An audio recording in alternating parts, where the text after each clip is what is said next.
For the design of components and cladding of a low-rise structure, to determine its wind pressure, we can use the formula in Chapter 2 of NSCP Section 207E.5.2.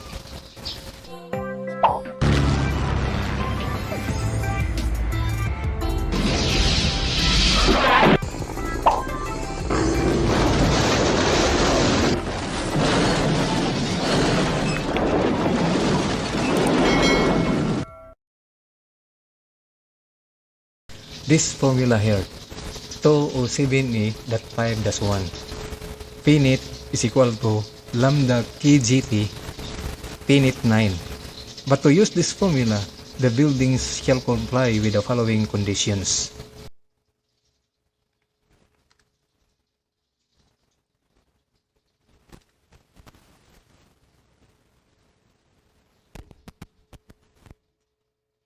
Here, Part 2, low-rise building simplified.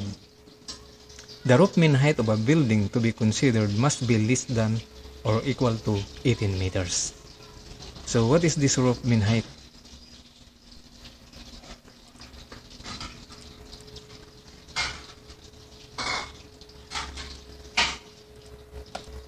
The roof mean height of our structure is this one here, which is 7.605 meter. Which is less than 18 meters, as stated here in item 1. Here, item 1. So our structure meets item 1 requirement for any structure to be considered as a low-rise structure. Second is, the building is enclosed as defined in NSCP Section 207A.2 and conforms to the windborne debris provisions of NSCP Section 207A.10.3. So our structure is enclosed as defined in NSCP. So we will check some definitions here regarding enclosure classification of a building. So building open. Building open is a building having its wall at least 80% open. This condition is expressed for its wall by the equation E sub O is greater than or equal to 0.8 AG. So EO is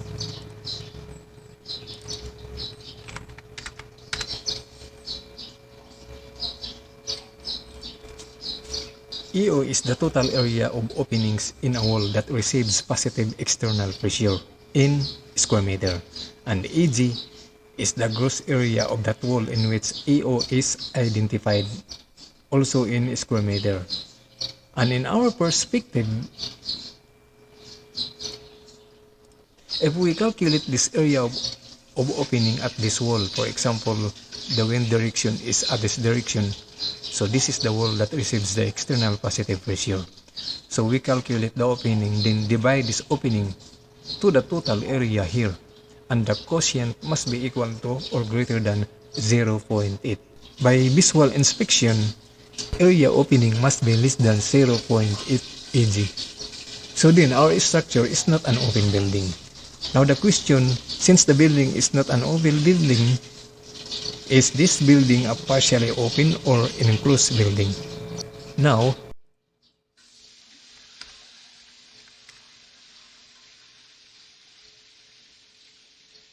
the building will be classified as partially open building if the total area of opening that receives positive external pressure exceeds the sum of areas openings in the balance of building envelope, walls and roof by more than 10%. Balance of building envelope, what is this? And this is expressed in the formula as A sub O greater than 1.1 A sub OI.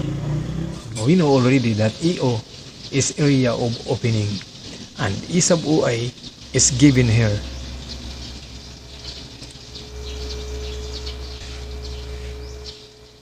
E sub OI is the sum of areas of opening in the building envelope, walls and roof, not including A sub O. And this is in square meter. So in our drawing, EO is the opening here if the wind is in direction, or the area of opening is this one here if the wind is in direction. So E sub OI is the sum of all openings here in the left, right, and in the back wall in this building, excluding E sub O.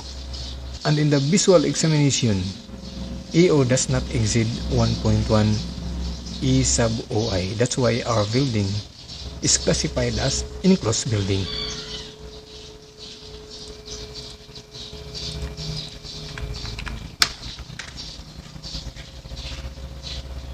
The building is a regular shaped building or structure as defined in NSCP section 207A.2. Item 4. The building does not have response characteristics, making it subject to a crosswind loading, vortex shedding, or instability due to galloping or flutter. And it does not have site location for which channeling effect or buffeting in the wake of upwind obstructions. So our building does not have these characteristics mentioned herein. Item 5. The building has either a gable roof with theta less than or equal to 45 degrees or a hip roof with theta less than or equal to 27 degrees. So our building has a hip roofing system with angle of inclination equal to 15 degrees. Now going back to our working formula for determining wind pressure, P-net is equal to lambda kgT P-net 9. Values of lambda can be found in table which we are going to visit later on. kgT is the topographic factor as defined in section 207A.8.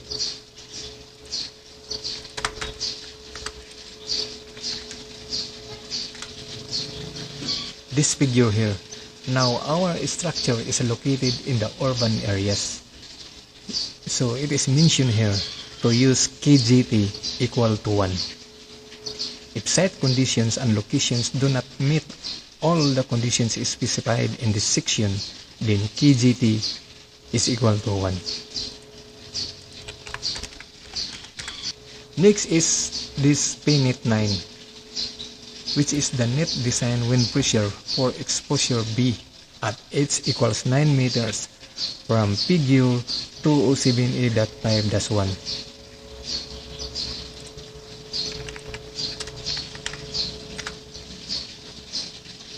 These are the values for P-net 9. This is for wall,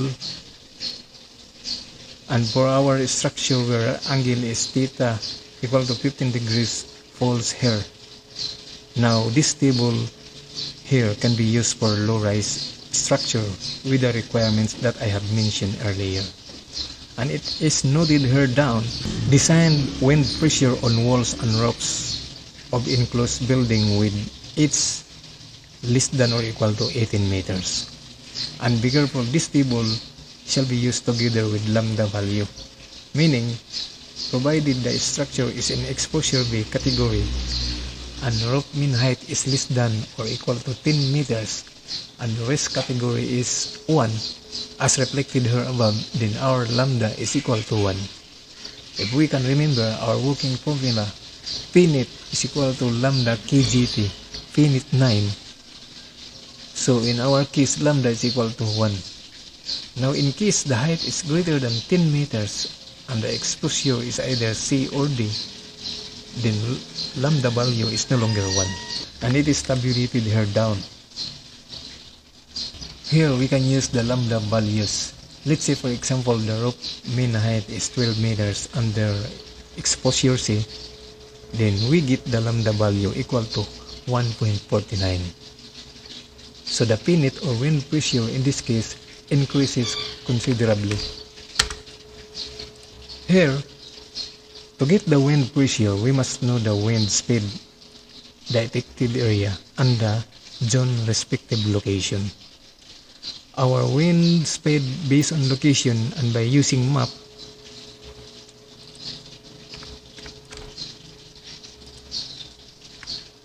our wind speed is 250 kilometers per hour.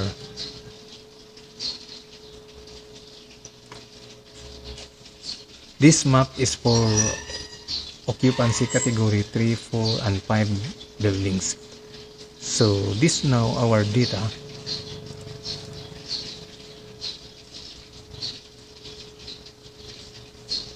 Nearest active fault is 38.7 kilometers. How do we know this? In your browser, in a computer, just type fault finder.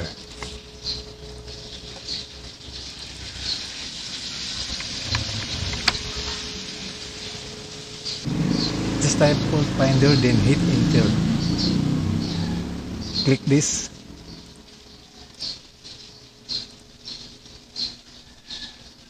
Click other fault systems. Click agree. Click active fault based on location.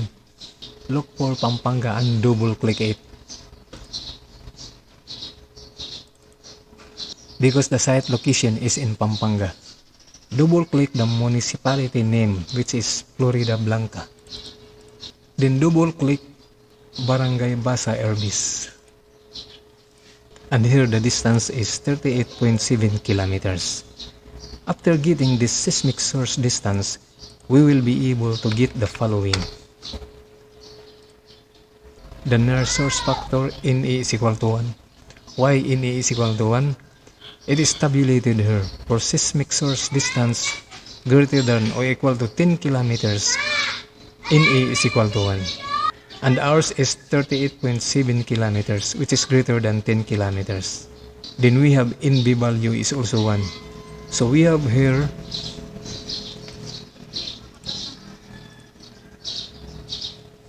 NA is equal to 1, NB is equal to 1, CE is equal to 0.44, CB is equal to 0.64, and we are in zone 4 with seismic source type B.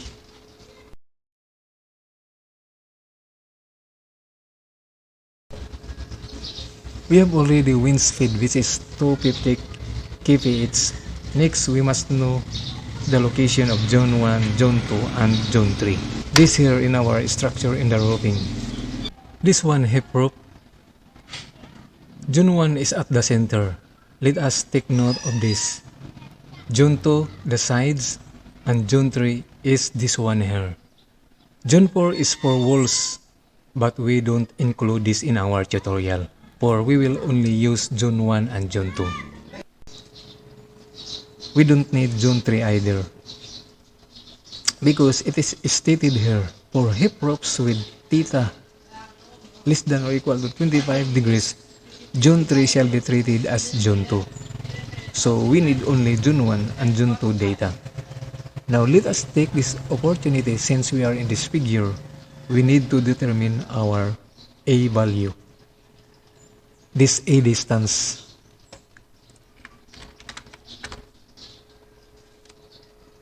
This A distance here, this one, and this one.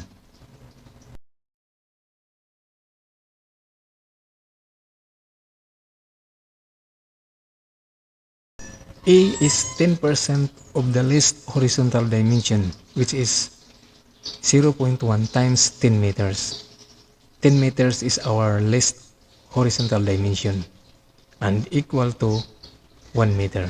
So 0.1 times 10 is equal to 1 meter, or 0.4 times its, which is equal to 0.4 times 7.6 and equal to 3.04 meters, whichever is smaller. So we use 1 meter.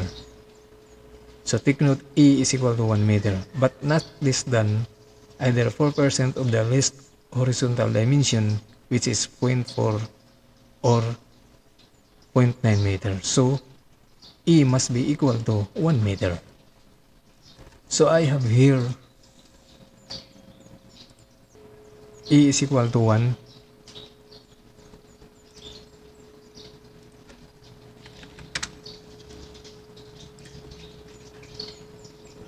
Next is the effective area. Take note, we are talking about components and cladding. So effective area of purlins and truss. So we know the wind speed, we know the zone location, we know the effective area. Then we get the net design wind pressure. Here in our purlins, spacing of purlins is 0.75 meter on center.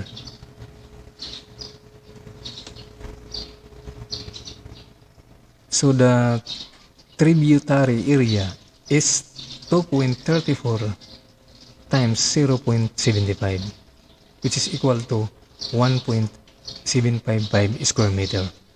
But the effective area of members like purlins or trusses, which are usually spaced closely, and the area created becomes narrow.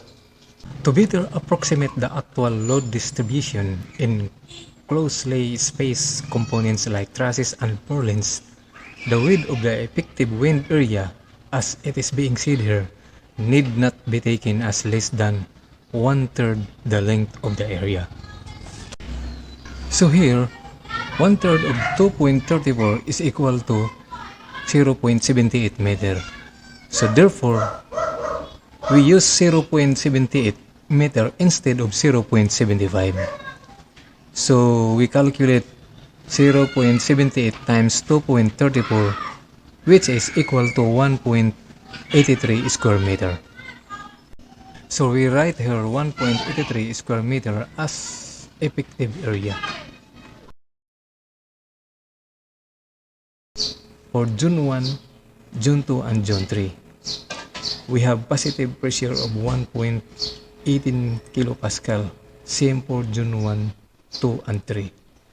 Now let us visit table and look how we obtain 1.18 kilopascal. So here in the table, 1.83 square meter is in between 1 and 2 square meters. So we interpolate for area equal to 1, the corresponding net pressure is 1.2 kilopascal.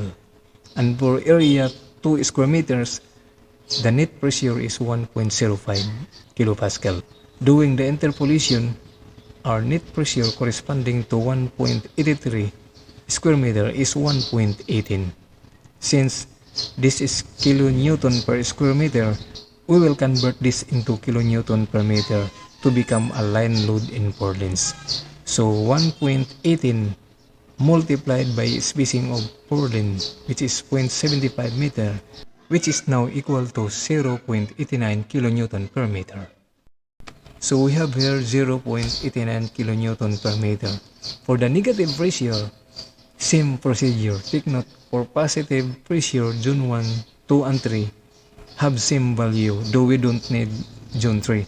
However, for negative pressure, which is suction, June 1, June 2, and June 3 have different values. For the roof overhang,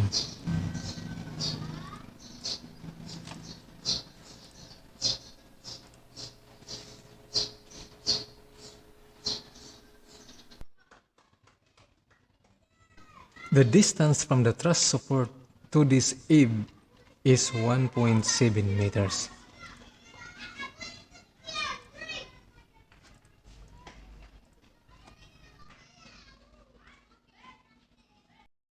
So the area effective is 1.7 times 2.34 equals 3.98 square meters.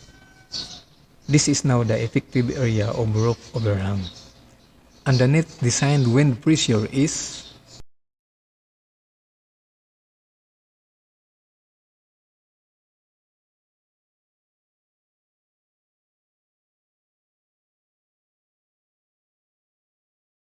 in June 2 is negative 4.19 kilopascal, and we will apply this in this area,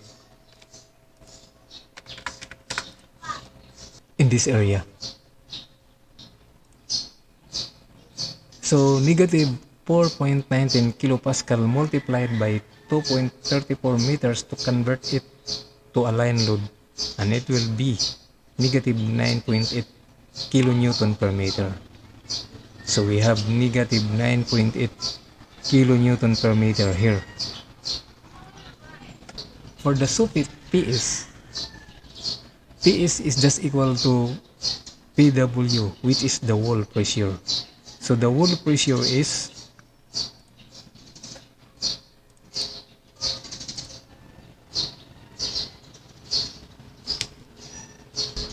Doing interpolation with effective area of 3.98 square meter. So the positive pressure is 1.89 kilopascal. Multiplied by 2.34, this would be equal to positive 4.42 kilonewton per meter. We have here 4.42 kilonewton per meter, and for the negative pressure, we have negative 4.82 kilonewton per meter. So we have the complete wind pressure for the design of purlins and truss. So next video, we will design purlins. Thanks for watching, and if you are new to our channel, please consider subscribing to this channel and don't forget to hit the notification bell. So every time I have new uploaded videos, you will be notified. I hope you learned few things. Please don't forget to share this video to your friends, and please don't forget either to give thumbs up to our videos. Thanks and bye.